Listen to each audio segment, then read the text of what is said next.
into wetland restoration, I started thinking at first, and I'm also a pilot. I've been flying for 30 years, so I've extensive experience in aviation. And I kept thinking there's got to be a way we can use a drone to help make some of this easier. And the first thing I thought was, well, when I do a mitigation bank, it's anywhere between 1,500 and 7,000 acres that we'll go and restore. And when they come to monitor it to see if you're successful, they'll look at a half-acre piece, maybe 10 of them. And they'll say, okay, these half-acre pieces are doing this, so the whole 7,000 acres is doing this. And I'm like, no, that isn't right. Yeah. And so I at first started thinking about how I could use a drone to look at wetlands and measure their success in tree growth and canopy growth and different varieties of trees. And as I went down that path, I realized, number one, the cameras were pretty expensive. And number two, I didn't have the background. So, ArcGIS is what we did. We would have had to go and do some mapping, work with ArcGIS, do truthing on the ground.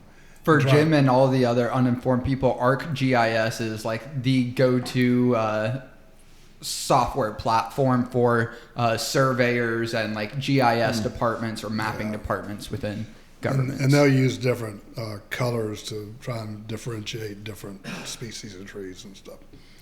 And so I realized that was probably not going to work out. Number one, it just didn't interest me that much, and I would have had to have gotten all these agencies to agree that, yes, we can do this to make it even commercially viable, which was a long shot.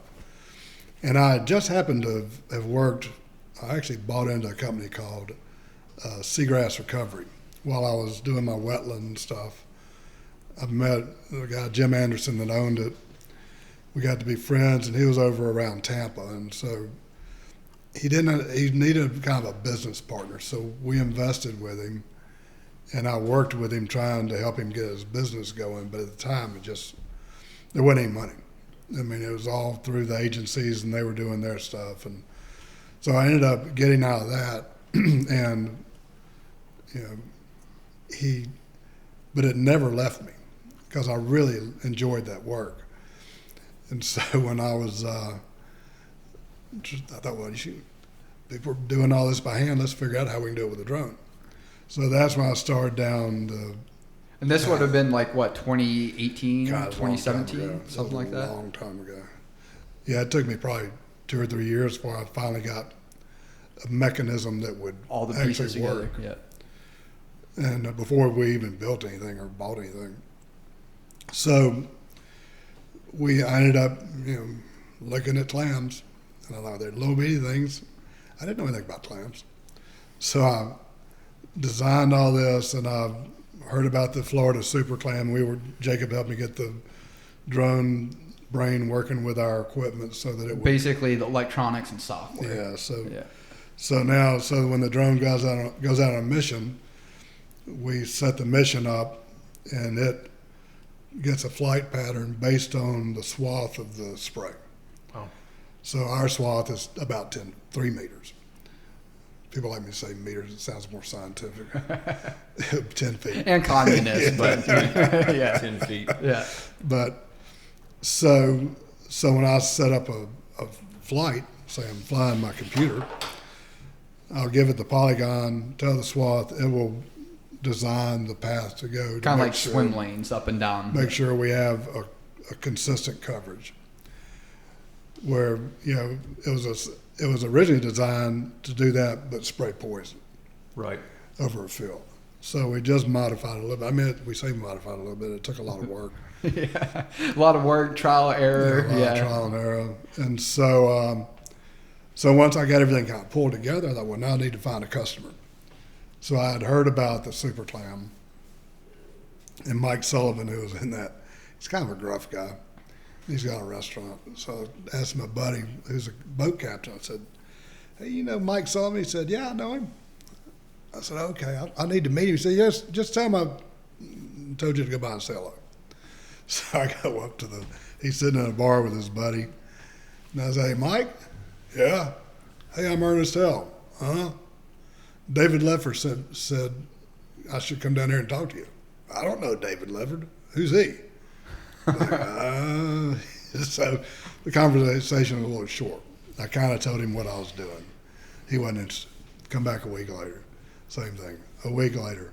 He's starting to listen a little bit now. And so he puts me in touch with Todd Osborne, the professor at University of Florida Whitney Labs.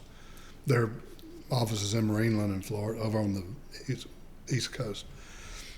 And Todd immediately, he's the clam guru of Florida. He's the guy that is the clam guy.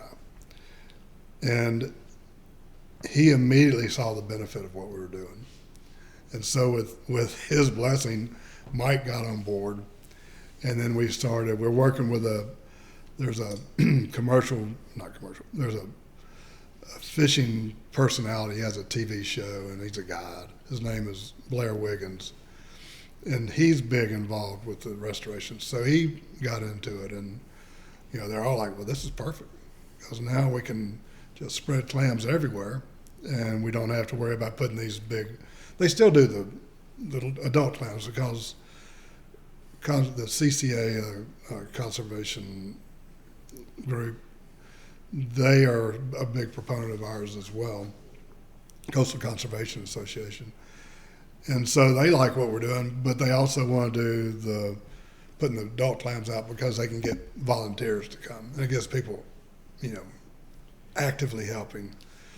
More tangible, because again, like people may not realize, even though Ernest has talked about it, like these clam and oyster seeds, like the larvae, are essentially like grains of sand. So I mean, it doesn't even look like life, So it's like, oh, what am I really doing versus, oh, it's a lot more tangible when you're seeing the clams and oysters at full size. And actually, the seed do look like little bitty baby clams. I mean, excuse me.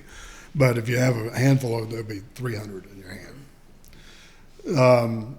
So as they got on board, then we started doing projects, I guess, 2.5 years ago, test projects. And they showed success, and as we got more success, more people got on board. And so now it's kind of it's a thing.